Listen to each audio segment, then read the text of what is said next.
only at Walmart. Savings may vary. Please refer always to the latest terms and conditions of service at straighttalk.com.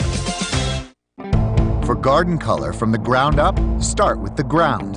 Vigoro colored wood mulch from the Home Depot. Now 5 bags for just $10. It protects your plants beautifully and maintains its color for up to 12 months in shades of red, brown, or black that really set off your garden, not to mention your spring. Get Memorial Day savings with Vigoro colored mulch. 5 bags for $10. Now at the Home Depot. More saving, more doing. Selection varies by store. U.S. only. See store for details. NBC News Radio. I'm Tom Roberts. The FBI investigation into possible links between the Trump campaign and Russia reportedly includes Jared Kushner, President Trump's son-in-law and senior advisor. NBC News reports that investigators believe Kushner has information tied to the probe, although he is not necessarily suspected of a crime. In fact, he's not under the same scrutiny as some other Trump associates.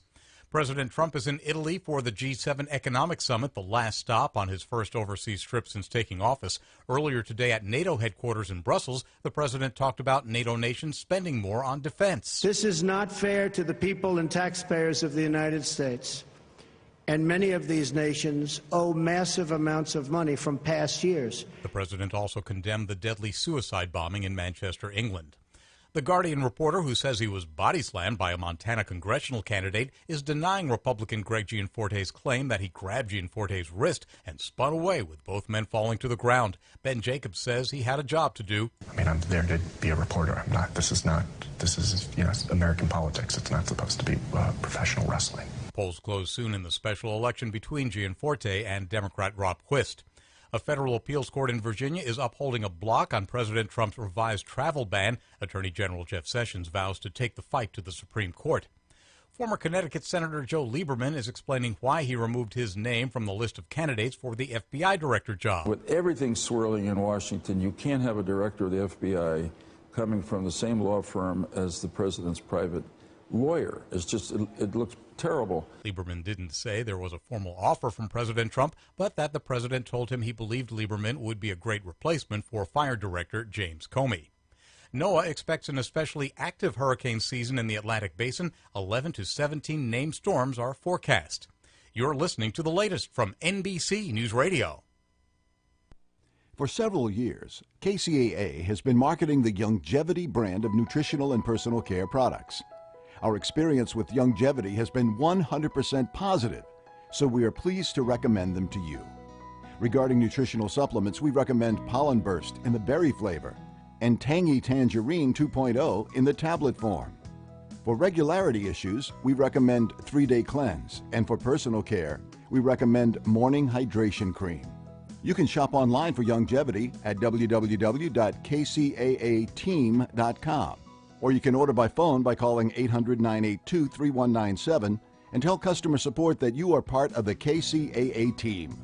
Youngevity is an American company based in San Diego.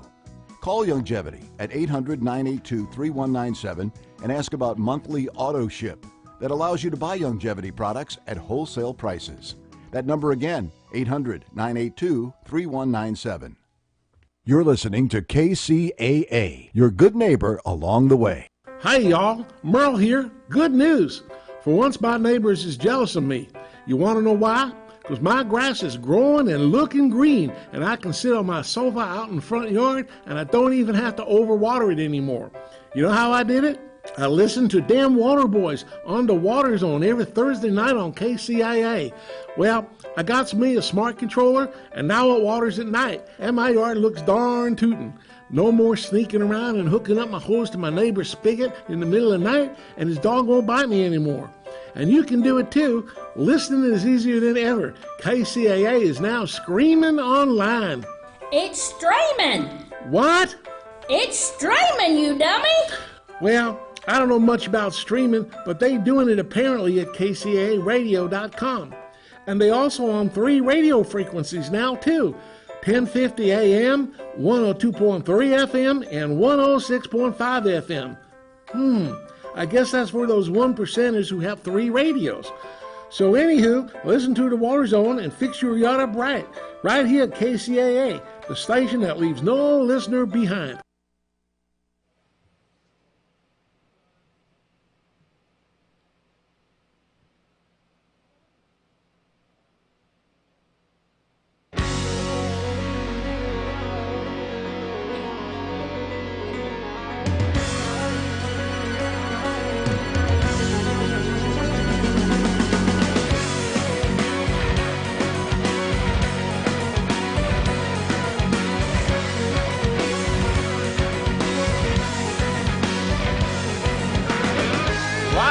the NBC News radio broadcasting studios of KCAA, 1050 AM, 102.3 FM, and 106.5 FM, located in beautiful downtown San Bernardino.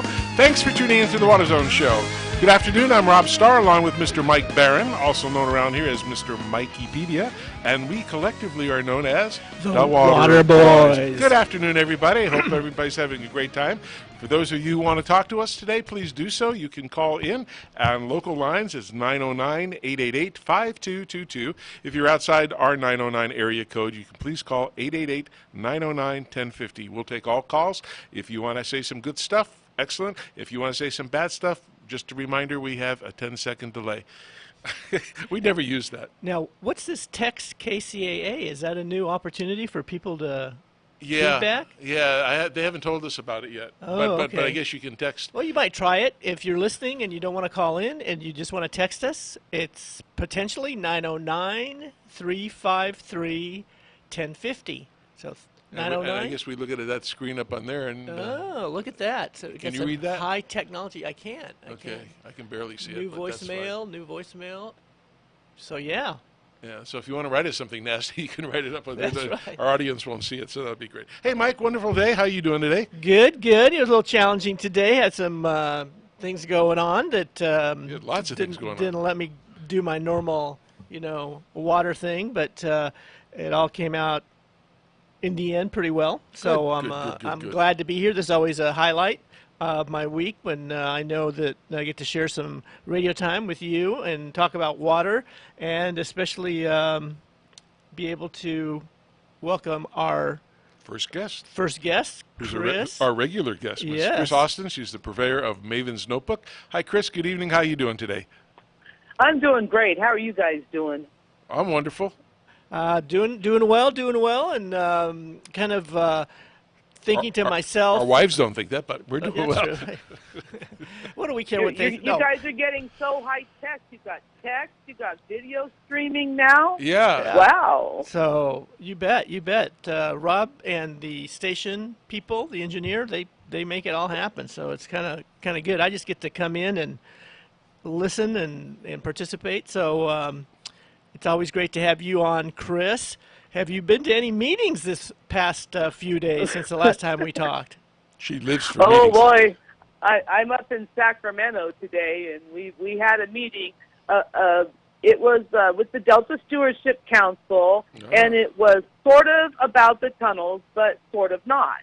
It's kind of this unique thing. You know how government agencies or these councils make decisions. It's kind of they do it a little differently. They try to define what success looks like, and then they try and put a project to what they have defined, which is kind of a little backwards sometimes to business people or small business people, because we just tend to go and do. Yeah. But they're here talking about this. So the Delta Stewardship Council has been mandated by the legislature to promote options for Delta conveyance. So what they have done, and they are saying, we are not specifically promoting the California Water Fix project, but we think that that any conveyance project in the Delta needs to be underground, needs to take water from the north, and it needs to be dual conveyance is what they talk about. And to me, it's kind of like the council is saying, to use an analogy, we want a pet, and the pet should have 4 legs, chase the ball, learn simple voice commands, be affectionate. Now, that may sound like a dog, but if you tell me it's a ferret will do all those things. I'll consider a ferret, but,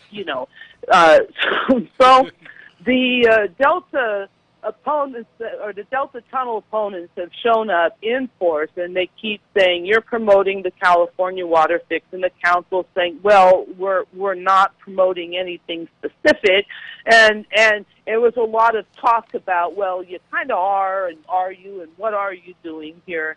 So it's been an interesting day.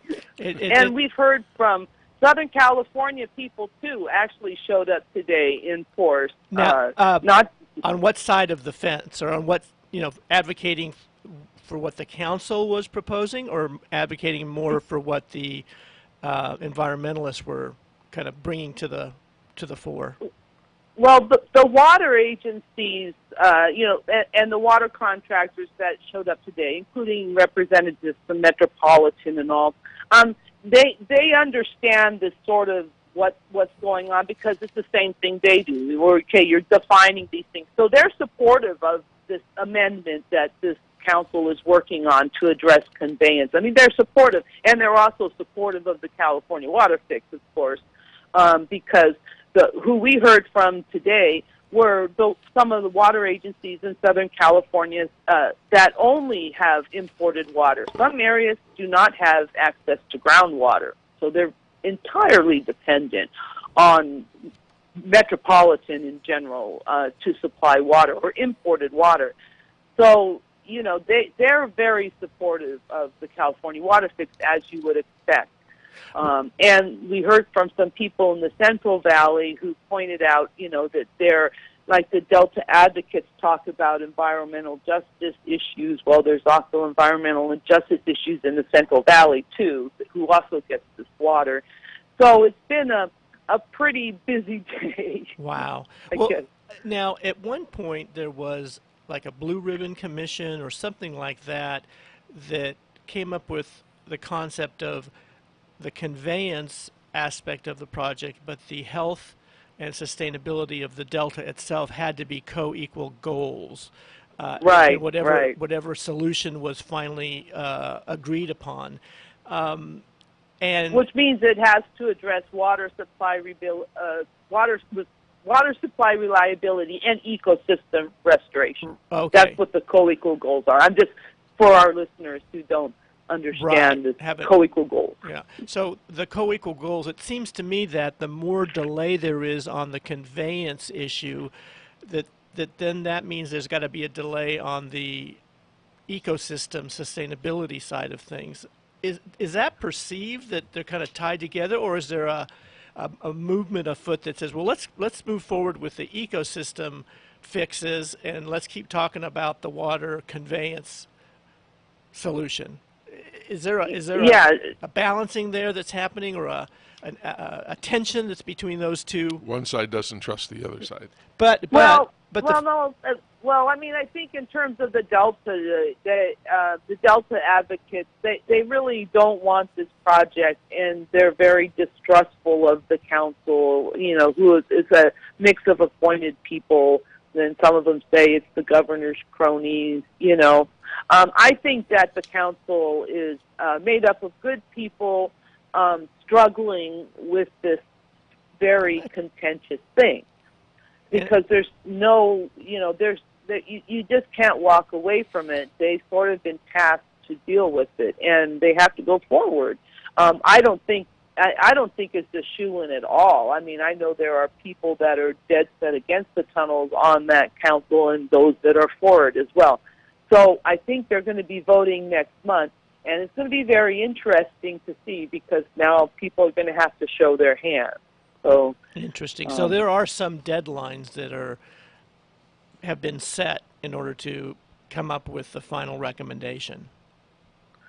Well, they're working. They're trying to get ahead of the tunnel project, which is also moving forward slowly, so through its various regulatory processes. And I think the council wants to have some recommendations in place before this project comes through the council, which is going to. So my last, if it gets approved. My last question on the California fix. I remember back in 1984 there was a ballot proposition regarding the peripheral canal. Will the final decision be put to a popular vote or to a legislative vote, or is it going to be just funded by, the water purveyors themselves? Do you have any insight into that issue? I know that there won't be a legislative vote, because it's not a matter directly for the legislature that they have to take a vote on. And in the 2009 Delta Reform Act, it sort of paved the way paved the way for the Bay Delta Conservation Plan to move forward if it could get approved. But what happened is that they wanted to do the Delta tunnels as a habitat conservation plan, which includes the infrastructure and a lot of habitat restoration. And it's a big old plan, and that was the 90,000 pages of environmental documentation. And they finally just said, this is not going to work. We can't get this approved. So they split the project. And so the infrastructure part became the California Water Fix, and then there's this other effort going on, which is the California Eco Restore, and that is to handle the habitat. And actually, they have been making amazing progress on habitat restoration up here in the Northern California. They have gotten the agencies to coordinate on some of the permitting, and they have brought in some of the local agencies, the local reclamation districts, to work on these things. And they have made things happen where it's been years and nothing has happened. So they have fixed some fish passage problems. Right, I know they're working on the Prospect Island tidal habitat, and I know they're buying some more land acquisitions up in that area. For all right, of that. And they're really trying to move forward on habitat restoration, and they're getting a lot of cooperation. A lot of people are working together. So it's, the habitat side has actually been going pretty well. So is that funded by the state or by MWD? I mean, where does the funding for that activity come from? Do you know? The water contractors pay for the majority of it, because it is mitigation for the operations of the state and federal water projects. And they've been trying to get these projects through, but have been struggling with permit problems and land acquisition and stuff. But again, everyone's working together. So the contractors are paying for a lot of it, and some of it is Prop 1. The part that isn't mitigation for the water project, but is just trying to make things better in the Delta. Hey, Rob, why are you so quiet? Why don't you ask a question? Well, I was letting you do the talking. No, I'll change subjects here. I understand that Senator Feinstein had said something to Mr. Zinke about don't let Cadiz destroy pristine deserts. Don't let what? Yes. Don't let what? Don't let Cadiz water. Remember we had Cadiz, the CEO on, Cadiz. Scott Yes. Slater. He was on the show while they were going through all those lawsuits. Yes. And I guess Feinstein is having an issue with that. Well, Feinstein has been on record against the Cadiz project from the beginning, and the Cadiz project actually, I think, was 10, 15 years ago, was actually proposed to Metropolitan. Mm-hmm. And Metropolitan was moving forward on it, but I don't exactly remember what happened, but Metropolitan dumped the project and wouldn't, doesn't want to have anything to do with it, is my understanding. And that started at the time the drought started, when they dropped it. The recent drought. Well, this was actually, I think, way back, even before I was even doing my website, that far back. So I don't really know the facts around what happened, but I just know Metropolitan was interested at one point and then became no longer interested. But the environmentalists and Feinstein have been fighting this project, and it did not have much help from the Obama administration. They want to basically pump 50,000 acre-feet out of the Mojave Desert and pipe it into Southern California. It's a long ways away. So I don't know, 50,000 acre-feet, it's not a lot of water, and it has a long way to go. But there are water agencies in Southern California that are interested. So we'll see where it goes. Absolutely. It didn't have much friends in the Obama administration, but they apparently do in the Trump administration, so maybe we'll have to just see what happens. Yeah. I was at a board meeting for Riverside Chamber of Commerce this morning, and I was talking to Girish Balachandra, who's the general manager of Riverside Public Utilities, and he was telling me about the deal that they made, some historic water deal with Western Municipal Water. Oh, yes, yes. Although I have to say, right now it's escaping me the details of it. But yes, I remember that. I actually posted it. Yeah. One thing that caught my attention this morning, they had a gentleman, Brigadier General Muncie from March Air Force Base. I didn't get a chance to tell Mike this because we were all busy all day today. They apparently have water coming from the Paris Reservoir underground to underneath March Air Force Base, and it's been rising up from the ground 1 to 2 feet a year. So it's only 10 feet now below ground. And they want to be able to bring some different airplanes in for, they do a lot of logistics and transportation out of there. And I guess the runways now are not strong enough to take the heavier planes, and now with this water issue, that's going to be a problem. So they capped 2 wells, and I guess they're still looking at what they can do to stop this 1 to 2 foot rise of water every day. Every year. That's amazing to think that their problem is they have too much water. Why don't they just drop a well and start selling the water? Yeah, well, they closed 2 wells, from what I was told, and they're working that out. And there was just a brief 5-minute discussion on that during the board meeting. Interesting. So that was interesting. Also, I heard LADWP got a big award as the leading water utility at the yeah.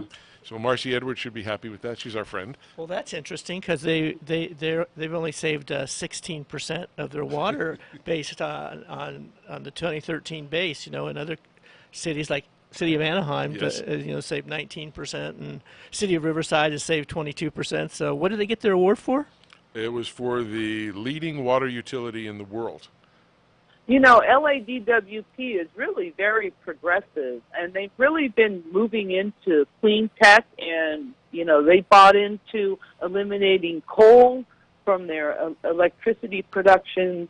But, you know, there is the LADWP has what's called a Clean Tech Incubator, the LA Clean Tech Incubator down in downtown. And what it is they bring in entrepreneurs that have ideas, and they sort of help them work up their ideas and see if they can go to scale, and if they can use them in the utility, they go forward with them. And there's like solar panels and different water conservation things. I took a tour through there, and they have a learning center to teach people about these different technologies, but they're really trying to move forward with green power and with solar panels and a lot of interesting things. So yeah, they're looking at I got to hand it to them. They're looking at this thing. I haven't told Mike about this either. It's a solar steam torch dish that generates tons of solar power, additional, more than a normal one does.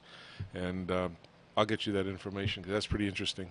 Anyway, Chris, we're up against some time, but we do appreciate you coming on, and we want to remind all of our listeners to please go to mavensnotebook.com. And if you want the most up-to-date water minute-to-minute, Chris is the one who delivers it to that. And for those of you who want to be part of her sponsor, please go to, again, that website. And it's an amazing wealth of information every day that Mike and I read. So we're very happy about that. So, Chris, thank you very much for joining us today.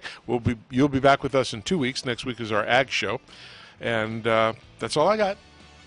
Okay, great. Always a pleasure, guys. Hey, Great. Take care and Have keep a nice on reporting. Have a nice Memorial weekend. You too. All right, we'll be back to the Water Zone in just a minute with our next guest. Everybody stay tuned. We'll be right back.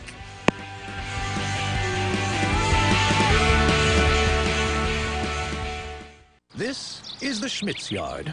Company's coming soon, and, oh, Schmidt, their deck and outdoor furniture's been dominated by dirt. But no worries, there's plenty of time for Scott's Outdoor Cleaner Plus OxyClean to work its magic. Its fast foaming action lifts dirt and wipes out stains from moss, mold, mildew, and algae. Guaranteed. All while being safe to use around plants and grass. Because when company's coming, dirt's not invited. This is a Scott's Yard. Pick up Scott's Outdoor Cleaner this weekend. Are you looking for a place to buy your landscape and gardening items? Come visit us at Site One Landscape Supply. We offer a large and quality selection of irrigation, landscape, and outdoor living products such as Toro's water-efficient precision nozzles. Site One Landscape Supply has over 30 locations right here in Southern California, and we are the largest national wholesale distributor of landscape supplies in the United States. Site One's knowledgeable and friendly staff is equipped to help you with all your landscape, irrigation, and outdoor living projects. Whether you're redoing your backyard into a drought-tolerant garden or creating a water-efficient landscape for your client, SiteOne has everything you need, including the latest in water-saving technologies, drought-tolerant plants for your yard, irrigation supplies, fertilizer and weed control products, landscape accessories, hardscape products, outdoor lighting, and much, much more. Visit SiteOne.com to find a store near you or stop by today. SiteOne. We are stronger together. Hey, welcome back to the Water Zone with Mike and Rob. Hope everybody's having a great Thursday afternoon. We are. And we have a great guest today. This lady, her name is Miss Hope Medina, and I had met her. She's actually on a task team with me for the National Green Building Industry, and she's part of the Water Efficiency Task Force. So, Hope, good afternoon, and hope you're doing well out in Colorado.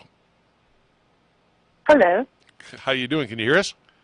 I can hear you. Good. We hear you fine. Can you tell us a little about what you do and what your business does? Sure. Colorado Code Consulting provides building services for jurisdictions. We'll go in and either be their building department or provide support for building departments. We also do consulting for architects, and we do a lot of teaching around the country concerning building codes. And so, go ahead. Sorry. Oh, no, I was just going to say, so I do a lot of plan review and inspections and teaching concerning the codes, and probably more in the energy field and the sustainability field. And you do a lot with both cities and builders itself, correct? And, Correct. And architects as well. And architects and designers and contractors alike. What's the biggest thing that you hear in the sustainability business world of what builders don't like to do? Well, I think one of the biggest misconceptions or image problems was the fact that everything was labeled green. And unfortunately, green is associated with money. And so I think that that's been somewhat of an uphill battle, is fighting the concept that everything's going to cost so much more as to compared to the savings and the potential that you get from it.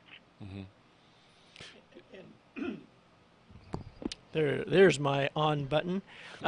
This is Mike. How are you doing, Hope? I'm good. How about yourself? Good. Are you watching us or just listening? I'm just listening. Oh, okay. Very good. I was thinking in terms of the issue that you brought up, that green often conveyed to consumers or to builders that things are going to cost more. Yes, you might save energy, you might save water, you might save natural gas costs, but that initial investment was going to be higher. Do you think part of that was just because they look at the investment and not the total cost of ownership of the building or of the home over some time frame of 5 or 10 years? I mean, was that ever an issue? I think so, because unfortunately we're a society of instant gratification. Yeah.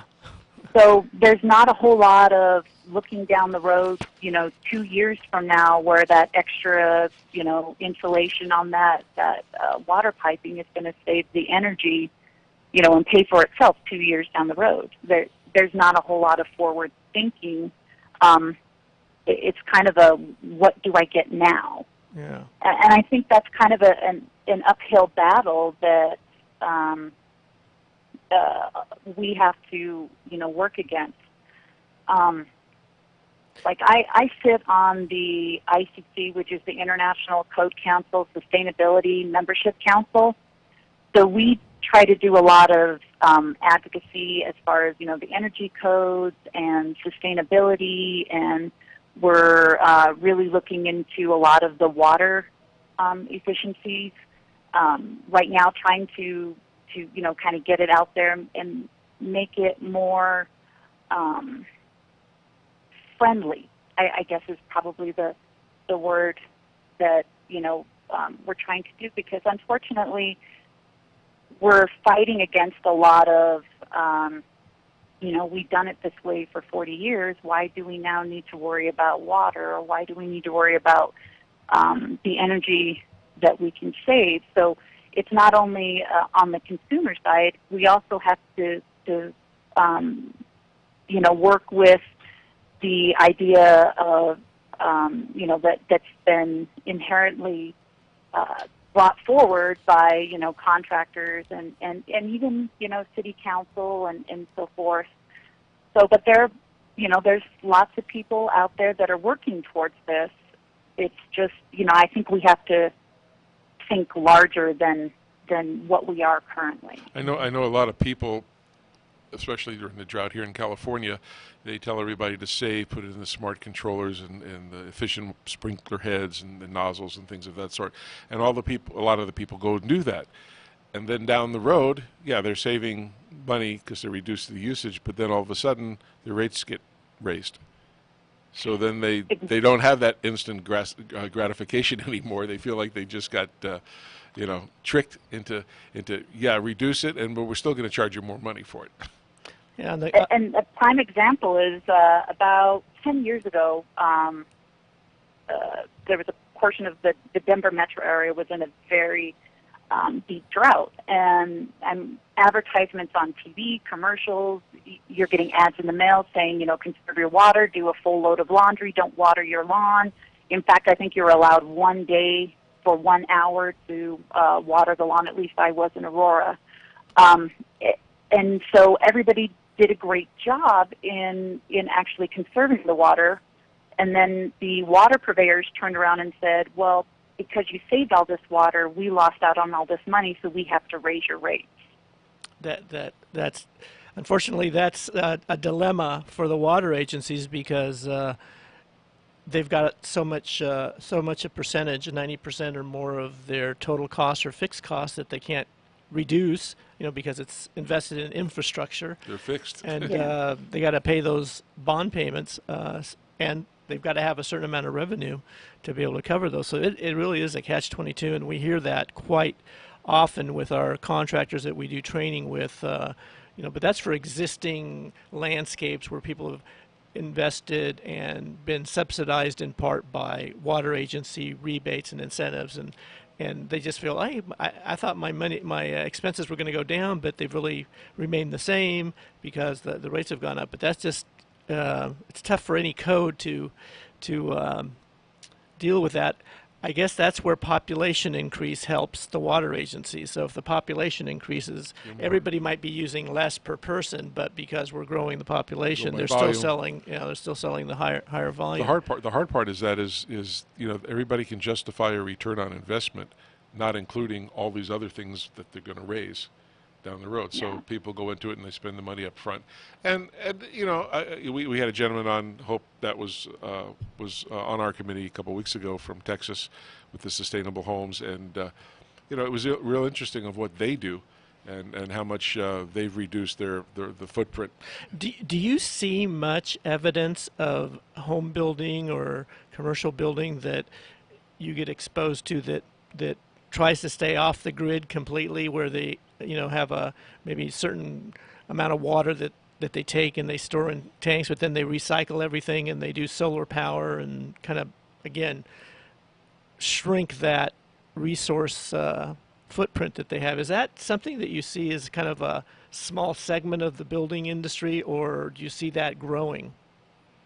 Well, it currently, as far as being off the grid, as far as power-wise, that's more popular and more readily available here in Colorado. Up until real recently, you could not harvest water. You could not use reclaimed water. Everything had to go through the system. So the only way you could potentially, help at least make your footprint smaller would be to, put in the low-flow toilets or the faucets and what have you. But there wasn't that opportunity to completely go off-grid. Mm-hmm.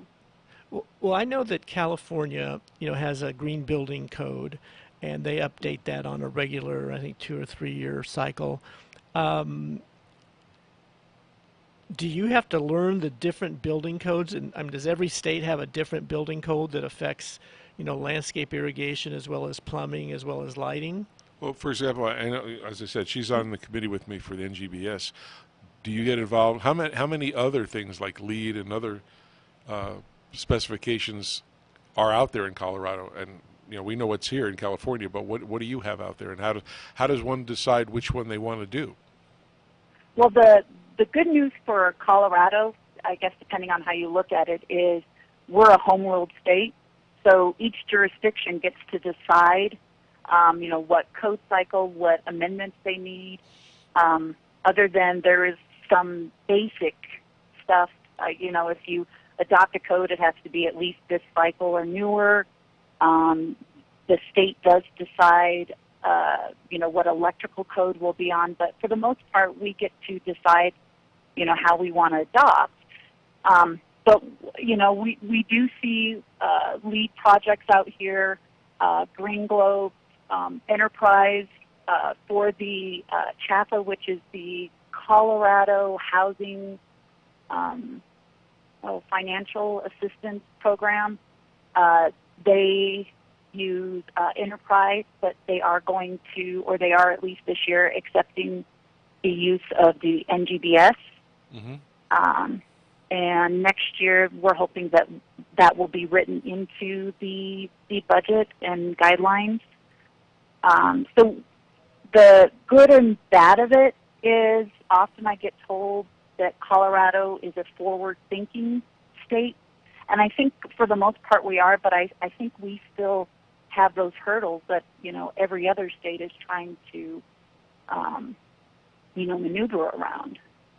With all the I guess there's lobbying for all the different codes that could be available to people or to the building industry and so forth. And, how do they all get to, come in and do a presentation? I mean, how does that work? Or somebody just comes in and say, hey, I like this one, and nobody knows about the rest of them, and they just get pushed through? Or you mean at the state level? Yeah. Usually what it'll be is when a jurisdiction decides that they're going to, go to the next code cycle or a newer code cycle, they go through the process. They do a code study. They decide what should stay, what needs to be amended, and then they present it to City Council. Mm-hmm. And it's usually about a 3-reading process. At any point, somebody can bring up concerns as far as, I don't think that should be in there. I think we should do this.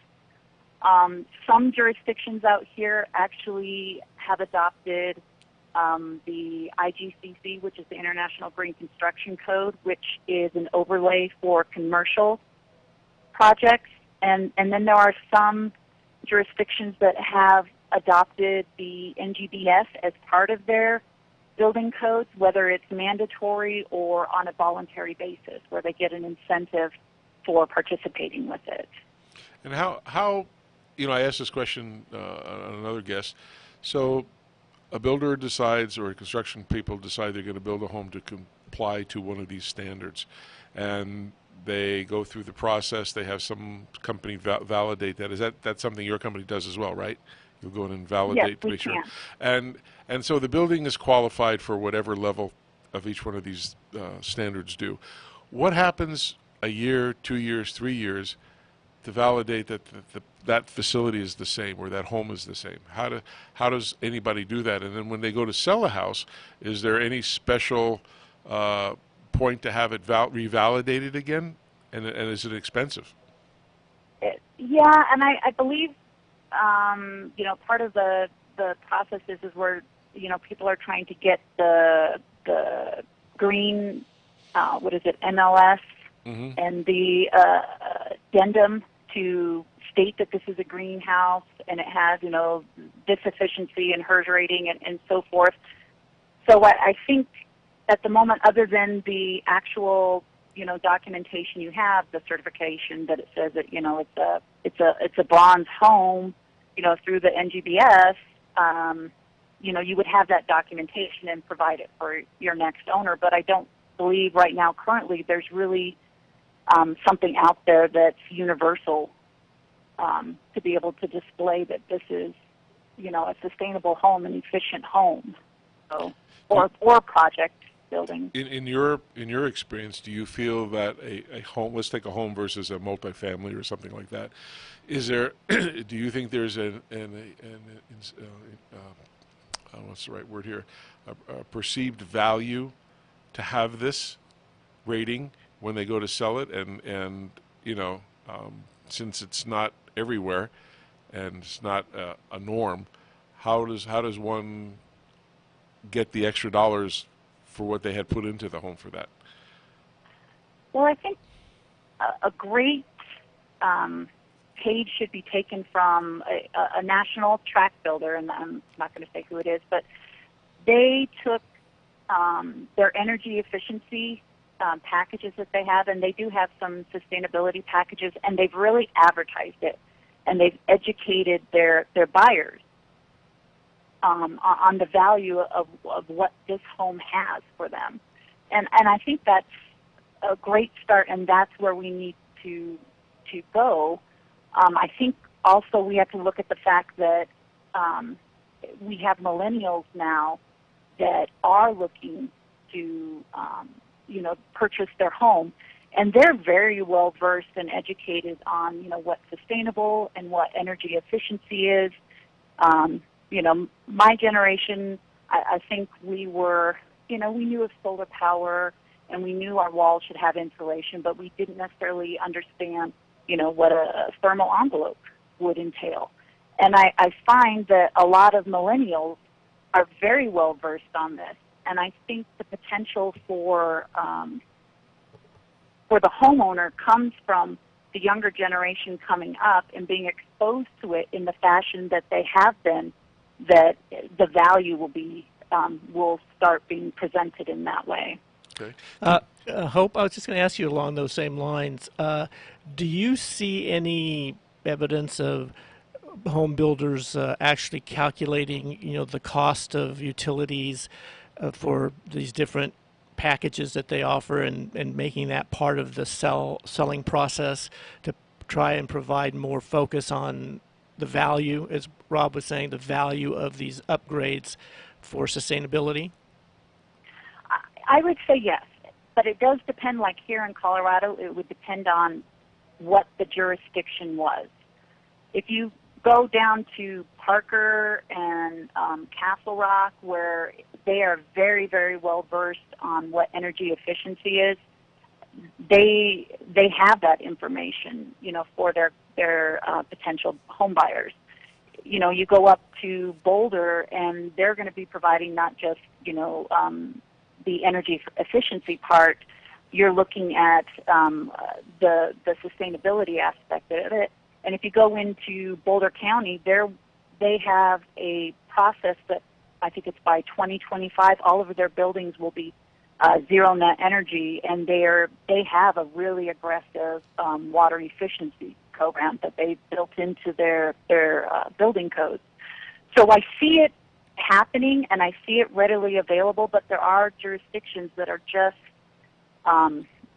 they're not as advanced in this. They're getting into it, and they're doing great things and making great strides. So I think Colorado is probably a forward-thinking state in that aspect, and I'd really like to see it everywhere throughout the state. Great. Could you stay with us? We're going to take a quick break and come back. I want to talk about Sure. your work on the task team. So Sure. we'll be back in just a second, and we'll take a short break. And you're listening to The Water Zone with Mike and Rob.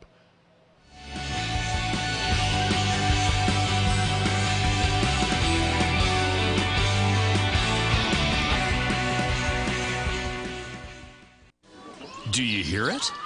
Springtime! And folks across the country are excited to get their yards ready so they can get outside and kick back again. And with Scott's and Miracle-Gro in your shed, it's easy. Whether you plan to grow spectacular plants and bountiful flowers, or enjoy a thick, healthy lawn all season long, now's the time to get outside and fill... Oh, wait. Do you hear that? The sound of great things to come. It's time to fill your shed with Scott's and Miracle-Gro. We're back to the Water Zone with Mike and Rob, and hope everybody again is having a great day. We're here with Ms. Hope Medina from the Colorado Code Consulting Company. Hey, just a couple quick questions here. So, I know you're a very smart lady and a nice lady. How did you get to learn about all these different codes, and do you have to be certified to do what you're doing, or somebody of your caliber to do these things? Well, I hold 13 ICC certifications. Wow. So I'm. That's why you carry clout on our committee.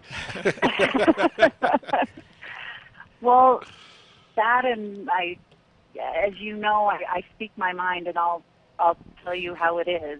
Yes. So. Well, do you get asked to speak to associations, contractor associations or building associations locally in Colorado? I mean, just with given your level of expertise and knowledge?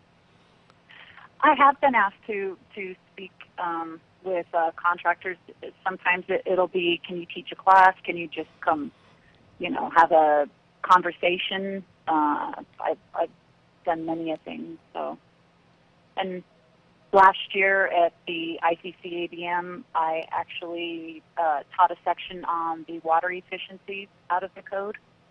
Well, can you talk a little about that, and some of the work we're doing on the task team, and what you think is good and what you think is not good, and just so our listeners get an idea of what we did in Washington, D.C. a couple weeks ago?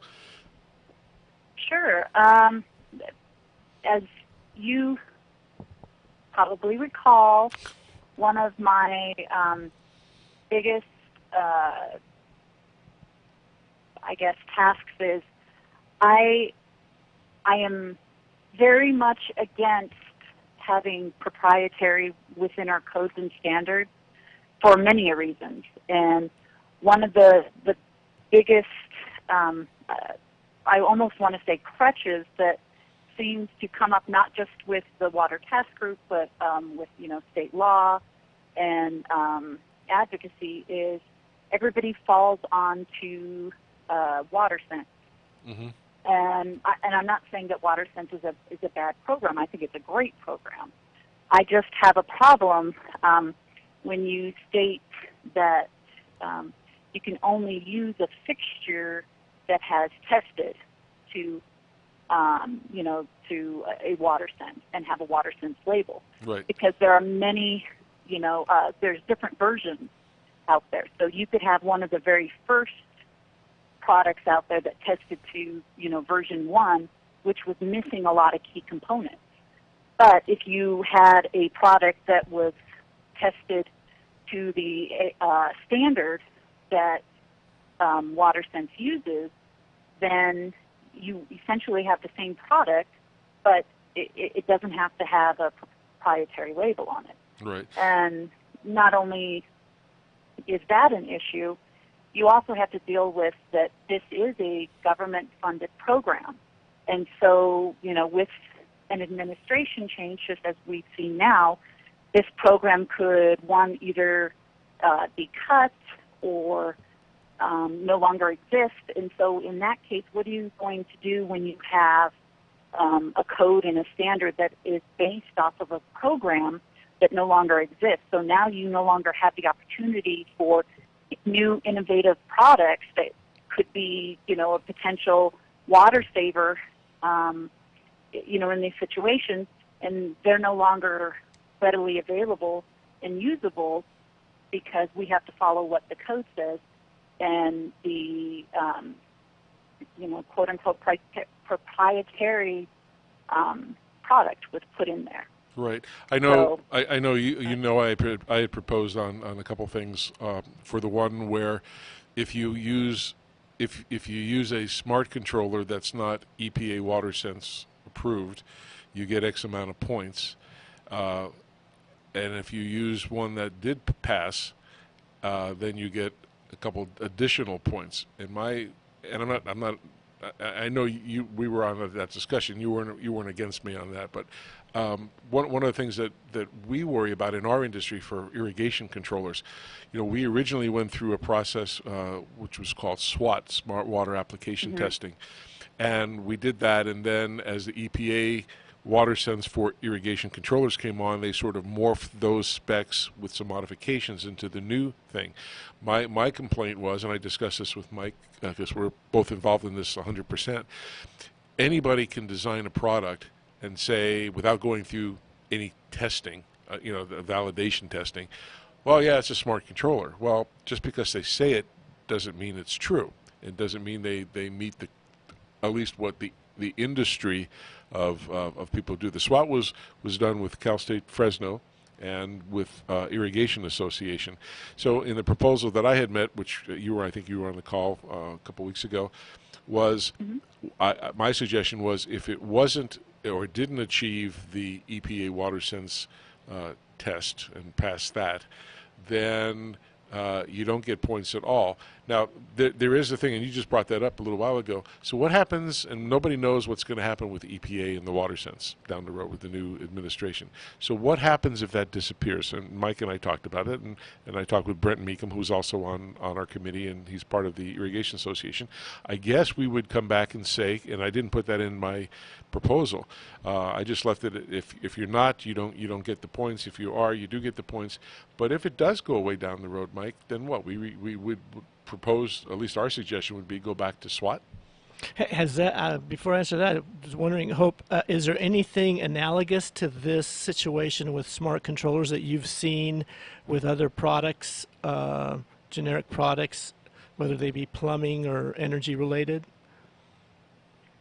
And I'm not sure what question you're asking with that. Well, this is in the sense of where it's tested and... Yes, where there's some independent certifying authority that says, we qualify this product, we allow you to be on a list that says you passed the test, and so that becomes a set of products from which you can choose and get the points that Rob was talking about. But if that certifying agency ceases to exist for whatever reason, then obviously that code it has to change or it becomes inactive. It's sort of like what you were mentioning is if you do specify a proprietary product and that proprietary product ceases to be manufactured, you have a challenge there. I mean, 14 years ago when smart controllers started to be slowly introduced to the market or get known to the market, there weren't a lot of players at all. Today, you can open up and find tons of people. The problem with even from small companies, it costs money to go through these tests.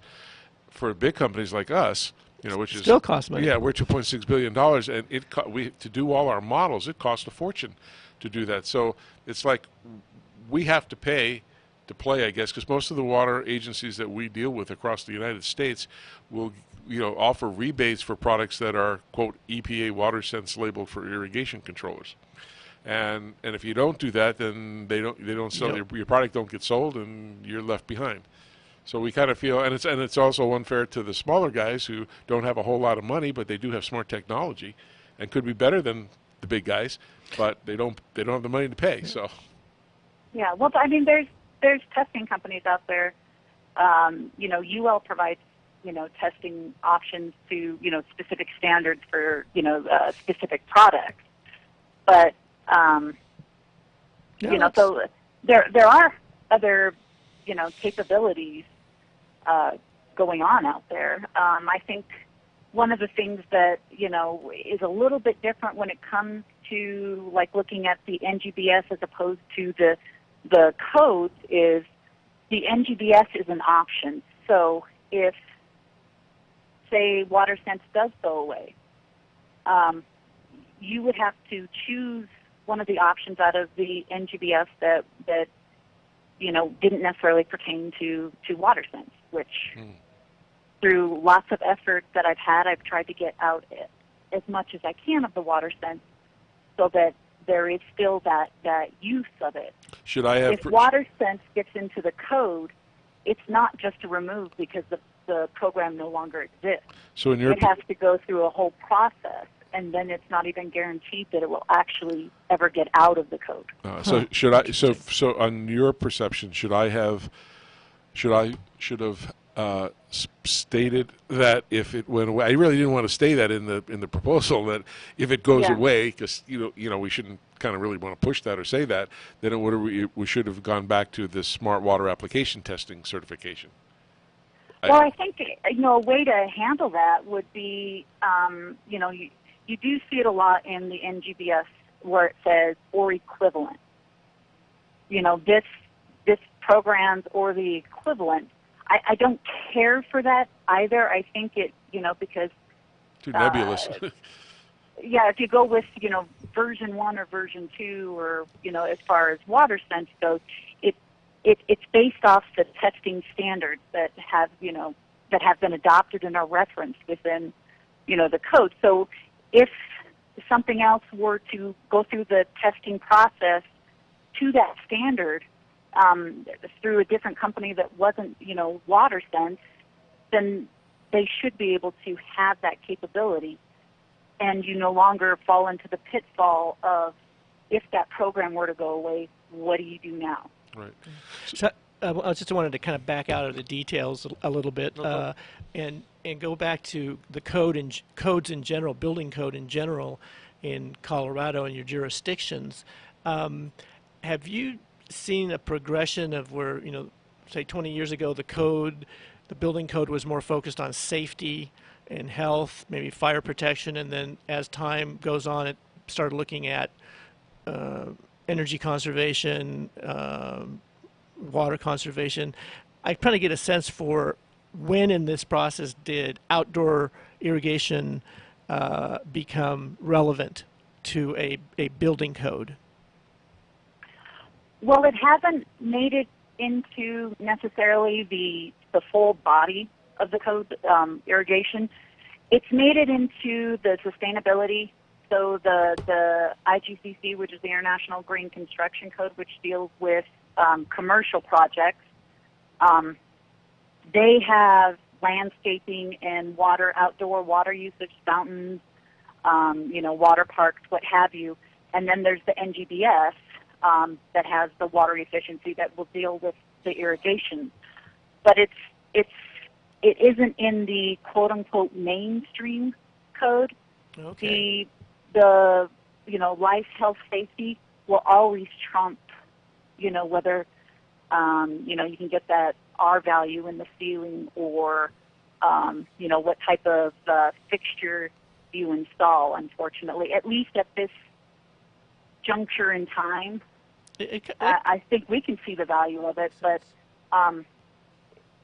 even in the energy code itself, one of the things it says is, this energy code cannot abridge life, health, safety items. So there's a prioritization of one comes before the other, and that's true when we talk about water use. You have to have it for consumption, you have to have it for fire protection, you have to have it for safety, schools. That all comes before allocating water to outdoor landscape irrigation. And so, within the industry, we understand that. That's one of the reasons we all try to focus on improving irrigation efficiency, because we want to be part of the solution, not the problem.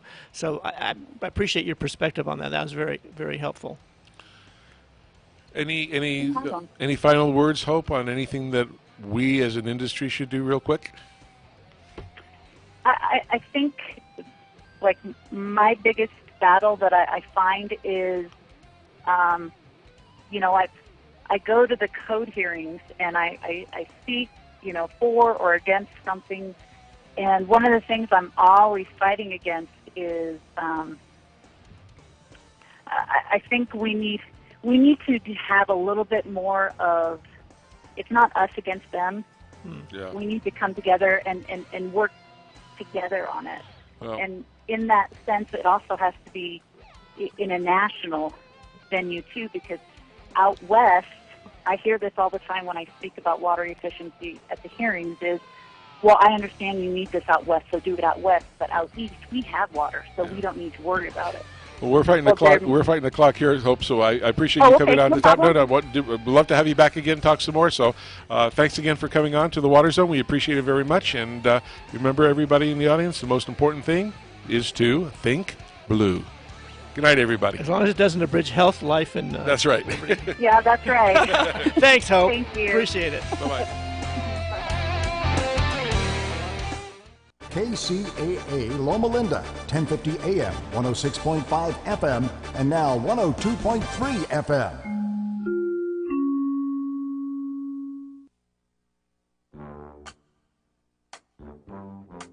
At California's #1 volume GM dealer, Mark Christopher Auto Center, it's time for a giant inventory reduction sale. Right now, you can choose from over 1,600 vehicles in their one giant location with up to $11,710 in savings off the MSRP. It's California's biggest and best selection, and it's never undersold. Chevys, Buicks, Cadillacs, and GMC trucks. You'll find Mark Christopher Auto Center right on the 10 freeway in Ontario, or you can go to markchristopher.com. Mark Christopher is California's #1 volume GM dealer. Family owned and doing things right since 1975. Remember, the giant May inventory reduction sale is on now at Mark Christopher Auto Center, Vineyard exit of Interstate 10 in Ontario.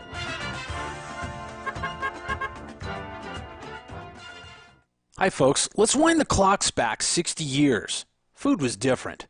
Food provided health and nutrition, and using supplements was minimal. Unfortunately, now we have chemicals, GMOs, herbicides, and pesticides that can be quite lethal in the name of our food supply, and of course the ever-loving dollar. Supplementing our diets can be very important to stay healthy. Cleansing from daily intruders to the body might be critical. Live strong and take charge. Log on to GetTheT.com. Our herbal tea is a great way to cleanse from intruders. Our supplements is a great way to maintain and improve your health. When your health is not up to par, go to GetTheT.com. No GMOs, no fillers, and organic, and very helpful in keeping you at the top of your game. Life is too short to feel, you know what I mean. Stay in the game, at the top of your game with GetTheT.com. That's GetTheT.com. Again, GetTheT.com. End time is not what you thought. In their new book, 12/24/36, authors Mike and Cheryl Gilmore bring forth a startling new idea on the beginning of humankind, how life begins on Earth and when our Creator concludes this age. In the book, 12/24/36, three small groups of individuals, separated by thousands of miles, discover together the answers to the beginning of our universe and all the life it contains. Mike Gilmore is the author of 5 Levels of Power novels and the Sled Investigation series. Cheryl Gilmore is current state director in South Carolina for MUFON and brings a lifetime of experience with UFOs and related fields. As a team, their new book about life in the near future on Earth sets aside most people's religious and scientific beliefs. Available exclusively on Amazon in softback for $8.99 or the ebook price for only $2.99. Remember, Amazon softback $8.99, ebook only $2.99. 12/24/36. Get your copy today. Psst. Hey, you. Yeah, you. Do you know where you are? Well, you've done it now. You're listening to KC